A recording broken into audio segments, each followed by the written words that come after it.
सागर में एक 22 साल की बेटी ने पहले ही प्रयास में माइनिंग इंस्पेक्टर की परीक्षा पास कर इतिहास रच दिया।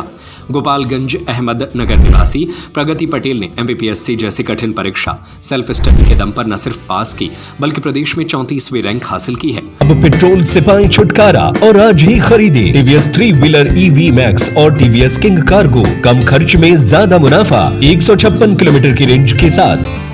अब पूरे परिवार में खुशी का माहौल है, लेकिन सफलता की असली कहानी परीक्षा के रिजल्ट से कहीं पहले शुरू होती है। प्रगति 6 बहनों में सबसे छोटी है। उनके जन्म के साथ ही मां लीलाबाई पटेल को समाज, रिश्तेदारों और यहाँ तक कि परिवार के लोगों के तानों का सामना करना पड़ा। हर कोई यही कहता था, फिर बेटी हुई, घर का वारिस कौन होगा? और इतनी बेटियां। माँ की आंखों में उस समय दर्द था, लेकिन दिल में एक अटूट विश्वास भी था कि एक दिन यही बेटियां उनका सिर गर्व से ऊंचा करेंगी। आज वह विश्वास सच साबित हो चुका है। सबसे बड़ी बहन वर्षा अपना बुटीक चला रही हैं। दूसरी बहन बितू इंदौर में फार्मासिस्ट है।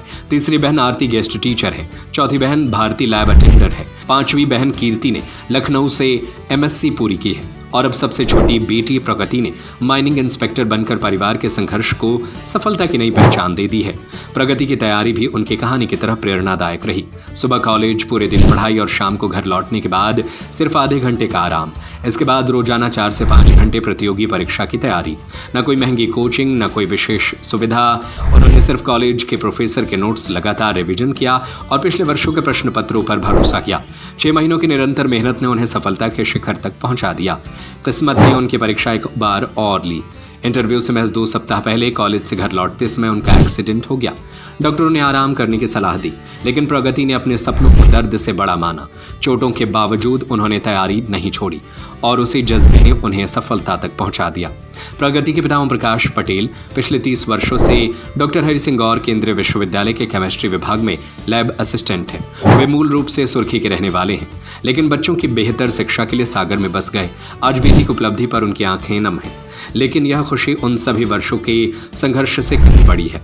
प्रगति पटेल की कहानी सिर्फ एक सफलता की खबर नहीं है, बल्कि समाज के लिए एक संदेश है। बेटियां बोझ नहीं होती, वे परिवार की सबसे बड़ी ताकत होती हैं। उन्हें अवसर और विश्वास दीजिए, वे सिर्फ अपने माता पिता का ही नहीं, पूरे समाज और प्रदेश का नाम रोशन कर सकती हैं। तो मेरी BSc जो है वो जियोलॉजी से ही हुई है और अभी मैं MTech की पढ़ाई कर रही हूँ, वो भी जियोलॉजी से ही है। तो जो माइनिंग इंस्पेक्टर की पोस्ट है वो जियोलॉजी के लिए ही है, तो मेरा वो विषय रहा है, तो इसलिए मैं उसके लिए इंटरेस्ट मेरा उसमें है। तो एक तरफ कॉलेज की पढ़ाई और दूसरी तरफ प्रतियोगी परीक्षा की तैयारी, तो कैसे क्या इसका मैनेजमेंट हुआ? यस सर, वो थोड़ा मेरे लिए मुश्किल था कि कॉलेज में रह के उस एग्ज़ाम को क्वालिफाई करना है, क्योंकि MPPSC टफ एग्ज़ाम है। सभी का कहना था कि एक बार MTech हो जाए तो उसके बाद अपन किसी भी एग्ज़ाम की तैयारी आराम से कर सकते हैं, लेकिन मेरी इच्छा थी कि मैं MTech में रह के ही किसी एग्ज़ाम को क्वालिफाई करूँ अपने फर्स्ट अटैम्प्ट में ही। तो मेरा उसमें इंटरेस्ट था, इसलिए मैंने उसकी तैयारी करी। जी, पता है कि इसमें एग्ज़ाम के दौरान आपके लिए कई तरह की परेशानियाँ आई, एक्सीडेंट भी हो गया था, तो कैसा क्या उस समय आपका जो है वो दिमाग था? वो अचानक से मेरा एक्सीडेंट हो गया, तो 2 हफ्ते तक मुझे ठीक होने में टाइम लगा। तो मेरा इंटरव्यू होना था, तो मेरी इंटरव्यू की तैयारी मेरी चल रही थी उस टाइम, तो मैंने रेस्ट लिया। फिर उसके बाद मैंने फिर से तैयारी स्टार्ट की अपनी इंटरव्यू की। तो दूसरे बच्चे इस तरह की तैयारी करते हैं किसी भी एग्ज़ाम की, तो उन्हें क्या करना चाहिए और किन बातों का ध्यान रखना चाहिए? मेरा उनसे कहना है कि आप अपने ऊपर विश्वास रखिए और कोशिश कीजिए कि कोई भी एग्ज़ाम है तो फर्स्ट अटैम्प्ट में ही उसको निकालने का ट्राई करें। दूसरे के लिए ना बैठे कि दूसरे में भी हो जाएगा। हालांकि अगर आपका पहले में नहीं हो रहा तो दूसरे में भी हो जाएगा, तो हार नहीं माननी चाहिए और हमेशा कोशिश करते रहिए। मेरा ये किस तरह के इनके लिए चीज़ों को फॉलो करना चाहिए जो इनके लिए इसमें मददगार साबित हों? आपको अगर आप किसी भी एग्ज़ाम का फॉर्म भर रहे हैं, स्टडी कर रहे हैं, तो अपना 100% दीजिए और अपना मेहनत और ईमानदारी से उसको स्टडी कीजिए। कोई भी लापरवाही मत दिखाइए उस चीज़ में। तो कोई भी टॉपिक है उसको अच्छे से पढ़िए पूरी अपनी लगन के साथ। तो इस प्रकार आप तैयारी करने के दौरान और कॉलेज की पढ़ाई के दौरान कुल कितने घंटे आप समय देती थी? कॉलेज तो 9 बजे से मैं निकल जाती थी और फिर 5 बजे वापस आती थी। उसके बाद 1 या आधे घंटे का रेस्ट मैं लेती थी और फिर मैं फिर से अपनी तैयारी स्टार्ट करती थी। तो वो पूरा टोटल मिला के पूरा दिन ही मेरा उसमें निकल जाता था, उसी पढ़ाई में। ठीक, धन्यवाद। Thank you. मुझे बहुत खुशी हुई, हमें गर्व है कि हमारी छोटी होनहार बेटी प्रगति पटेल बहुत मेहनत करके आज अपने लक्ष्य को पूरा किया और आगे महाकाल बाबा की कृपा हुई। बाबा सदा उन पर कृपा बनाए रखे। मेरा कहना है कि सब माता पिता को अपने बच्चों को उत्साहित देना चाहिए।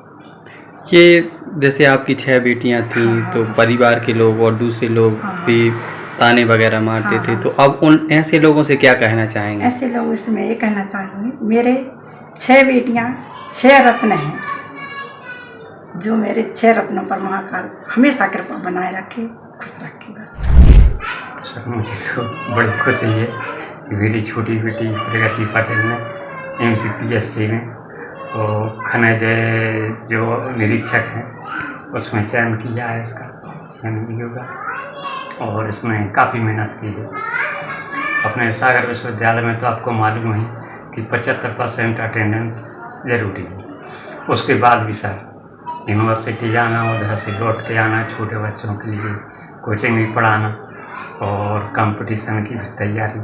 मुझे तो नहीं जानकारी थी कि इसमें कब फॉर्म भरा है और कब कैसी तैयारी चल रही है इसकी। तो हम लोग ने तो केवल साथ दिया है सर, इसके जो मम्मी पापा हम लोग हैं साथ दिया है, वो मेहनत तो ईश्वर की कृपा है और गुरुजनों के आशीर्वाद से ये आज दिन देखना को। अब पेट्रोल से पाएं छुटकारा और आज ही खरीदे TVS 3 व्हीलर EV मैक्स और TVS किंग कार्गो। कम खर्च में ज्यादा मुनाफा, फुल चार्ज में 156 किलोमीटर की रेंज के साथ। आज ही संपर्क करें TVS SM ऑटोमोबाइल, भाग्योदय के आगे Khurai road Sagar. Mobile number 9425437196 8815034277।